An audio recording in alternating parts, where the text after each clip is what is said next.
Hello student, आज हम discuss करने जा रहे हैं मूविंग कॉइल गैल्वेनोमीटर।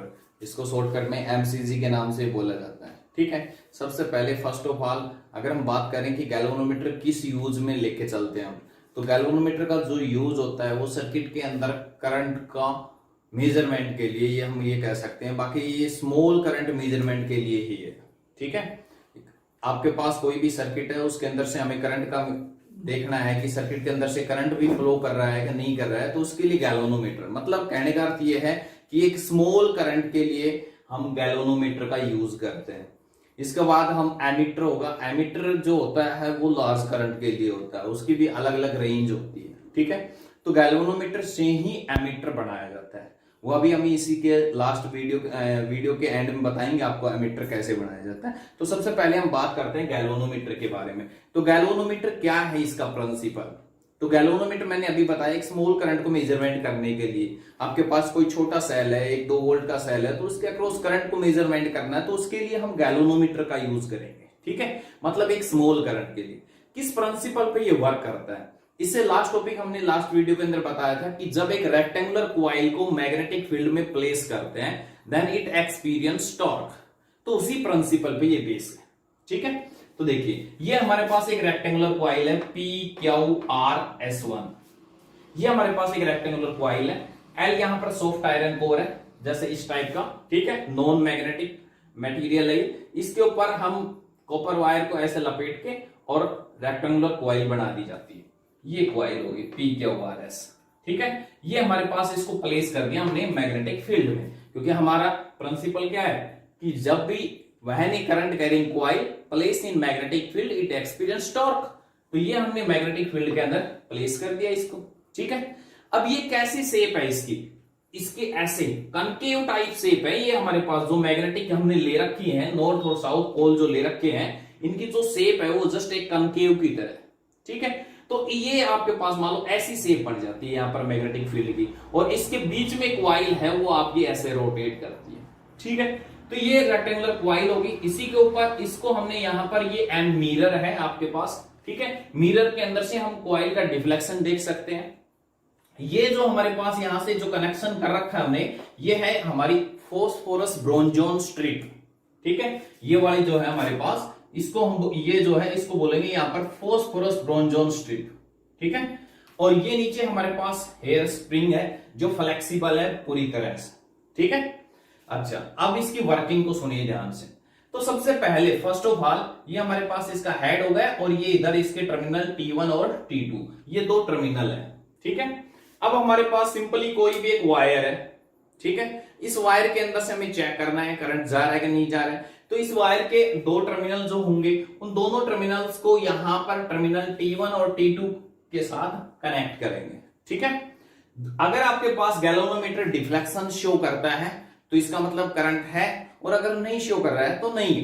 ठीक है, तो यहां पर ये हमारे पास एक रेक्टेंगुलर कॉइल है, इसको प्लेस कर दिया हमने मैग्नेटिक फील्ड में। अब हमने पढ़ा है कि जब भी एक रेक्टेंगुलर कॉइल को आप प्लेस करते हो मैग्नेटिक फील्ड के अंदर, ठीक है, जब भी आप इसको प्लेस करते हो मैग्नेटिक फील्ड के अंदर, तो यहां पर क्या है, इट एक्सपीरियंस टॉर्क।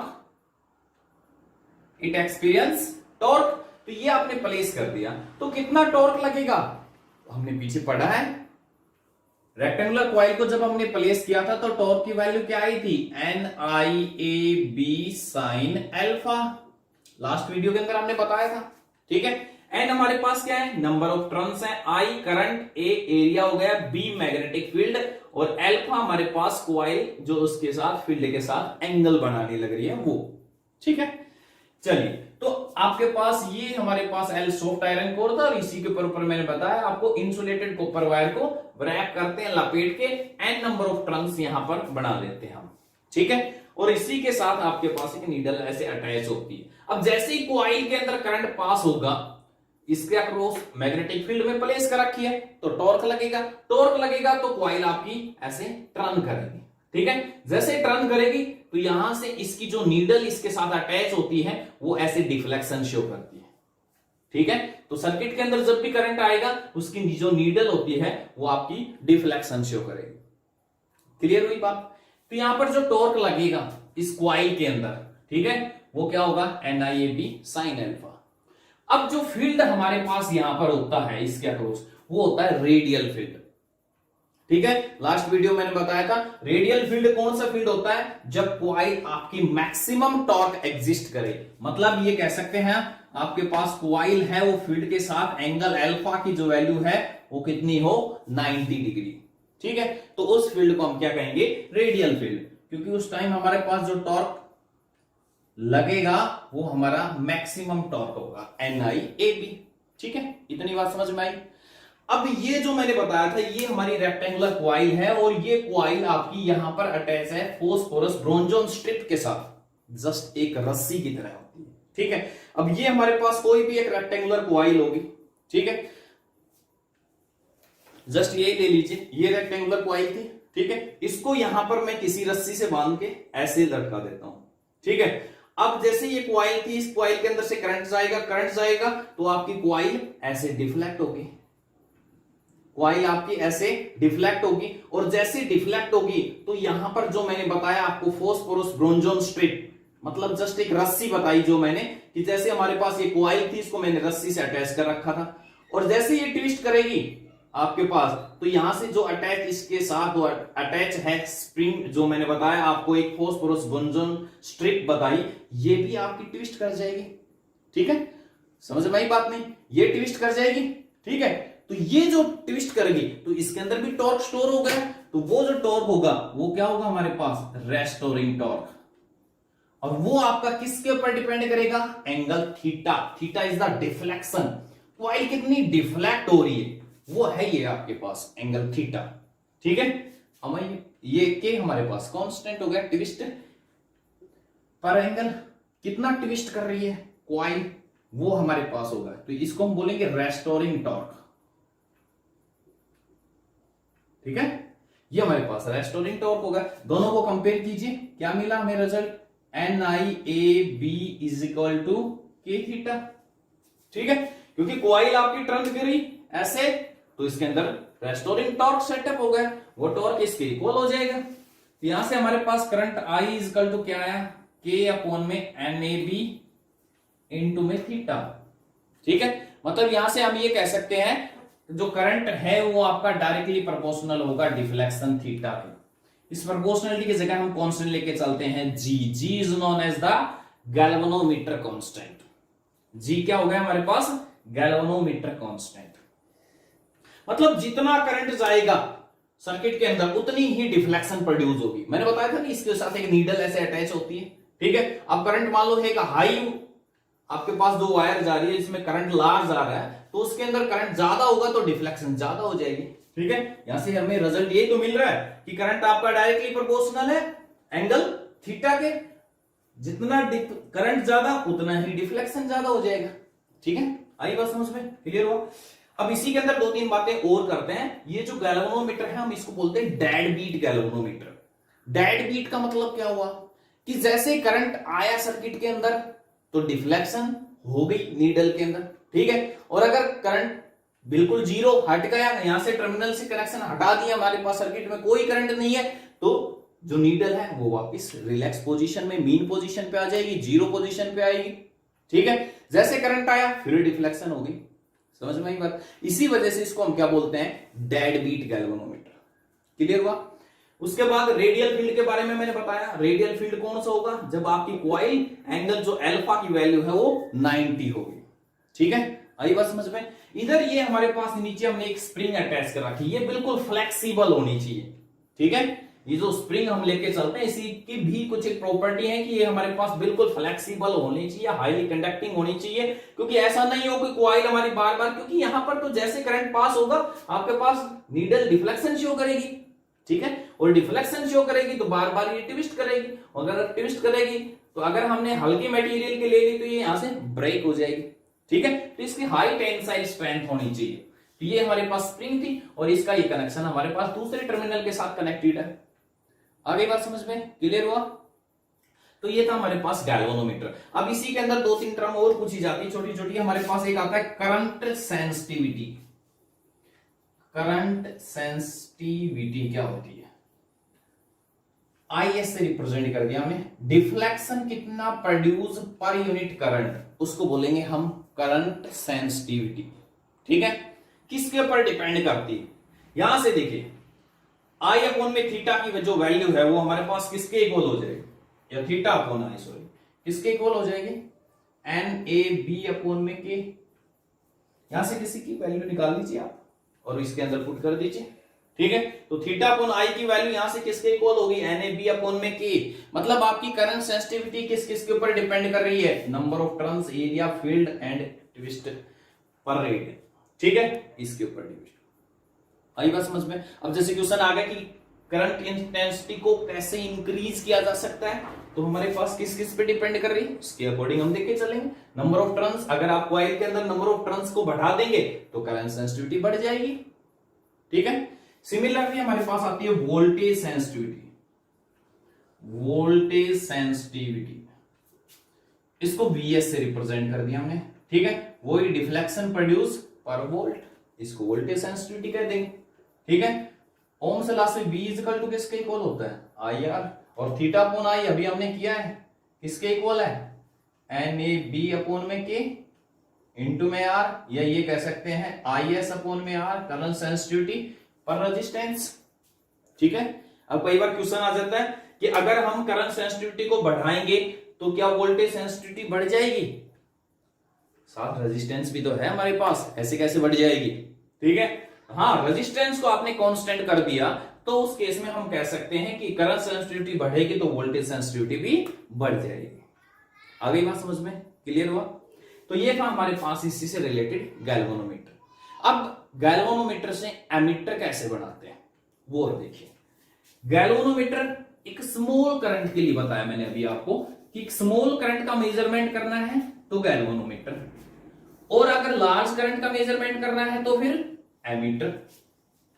ठीक है, एमीटर क्या होगा, कैसे बनेगा गैल्वेनोमीटर से एमीटर, तो देखिए एमीटर गैल्वेनोमीटर, ये हमारे पास गैल्वेनोमीटर हो गया और ये इसके पैरेलल में एक स्मॉल रेजिस्टेंस लगा दिया जिसको हम क्या बोलेंगे, शंट। ठीक है, आई बात समझ में। ये इसके पैरेलल में हमने एक स्मॉल रेजिस्टेंस अप्लाई कर दिया, यहां से करंट चला आई, गैल्वेनोमीटर में चला गया, उसको नाम दे दिया आईजी। तो इधर कितना बच गया आपके पास, आई माइनस आईजी, जो इधर शंट के अंदर गया। मतलब अगर गैल्वेनोमीटर के पैरेलल में एक स्मॉल रेजिस्टेंस को लगा देंगे तो वो हमारे पास क्या बन जाएगा, एमीटर।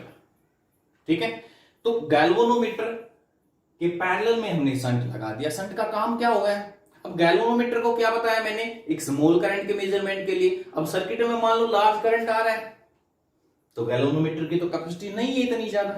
ठीक है, ये तो बड़ी डैमेज हो जाएगा। ठीक है, समझ में यही बात। तो इसके लिए हमने क्या किया, इसके पैरेलल में शंट लगा दिया, क्योंकि इसे ये क्या करेगा, ये करंट को डिवाइड कर देगा यहां से, और आपका गैल्वेनोमीटर एक स्ट्रॉन्ग करंट से बच जाएगा। ठीक है, आई बात समझ में। तो अगर गैल्वेनोमीटर के पैरेलल में स्मॉल रेजिस्टेंस को कनेक्ट कर देंगे तो वो क्या बन जाएगा, एमीटर।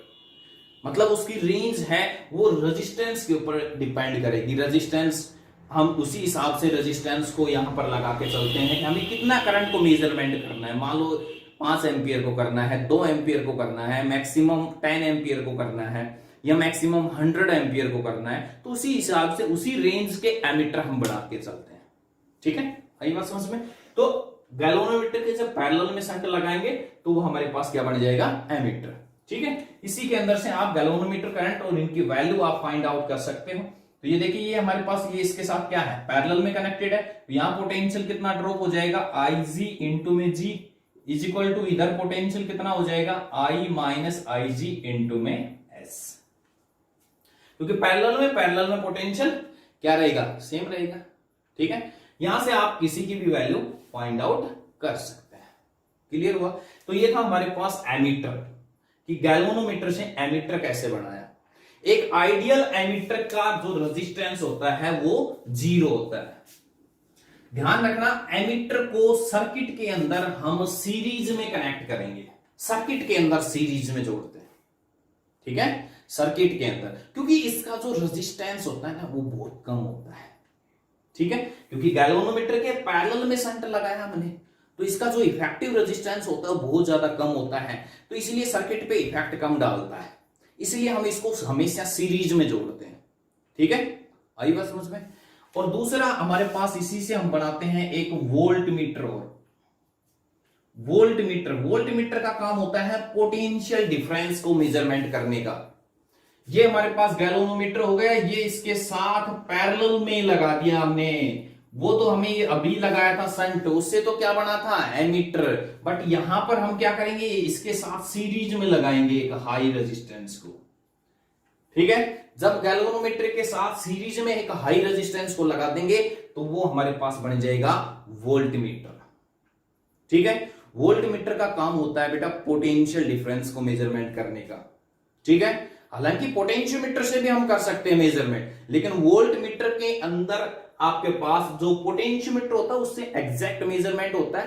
ठीक है, वोल्ट मीटर के अंदर क्या होता है, ये गैल्वेनोमीटर और इसके हाई रेजिस्टेंस सीरीज में जोड़ दिया जाता है। ठीक है, तो इसका ओवरऑल अगर बात की जाए इफेक्टिव रेजिस्टेंस की, तो इफेक्टिव रेजिस्टेंस, इसका टोटल इफेक्टिव रेजिस्टेंस क्या हो जाएगा, ऐड हो जाएंगे दोनों, क्योंकि दोनों सीरीज में है ना हमारे पास। ठीक है, तो इफेक्टिव रेजिस्टेंस है वो हमारा बढ़ जाता है। क्लियर हुआ, इसलिए वोल्ट मीटर को हमेशा पैरेलल में लगाते हैं। अब इसका इफेक्टिव रेजिस्टेंस ज्यादा है, इसी वजह से ये एग्जैक्ट मेजरमेंट नहीं दे सकता है। ठीक है, एग्जैक्ट मेजरमेंट के लिए हम पोटेंशियोमीटर का यूज करते हैं। ठीक है, वो इसकी एग्जैक्ट वैल्यू देता है पोटेंशियल डिफरेंस की। ये थोड़ी बहुत उसके अंदर चेंज कर देता है क्योंकि इसका रेजिस्टेंस है वो हाई है। ठीक है, तो इसलिए हम थोड़ा सा ज्यादा इफेक्ट ना डाले, इसलिए वोल्ट मीटर को हमेशा सर्किट में पैरेलल में जोड़ा जाता है। आगे बात समझ में, क्लियर हुआ। तो ये था हमारे पास गैल्वेनोमीटर, एमीटर और वोल्ट मीटर। ठीक है, गैल्वेनोमीटर से कैसे एमीटर बनाया, कैसे वोल्ट मीटर बनाया। ऐसे एक छोटी सी डिवाइस और भी होती है एवोमीटर। ठीक है, वो भी हम गैल्वेनोमीटर से ही बनाते हैं, जिसे हम एमीटर वगैरह, रेजिस्टेंस वगैरह इनका मेजरमेंट करते हैं। ठीक है, तो आज के लिए इतना ही। Thanks, have a nice day.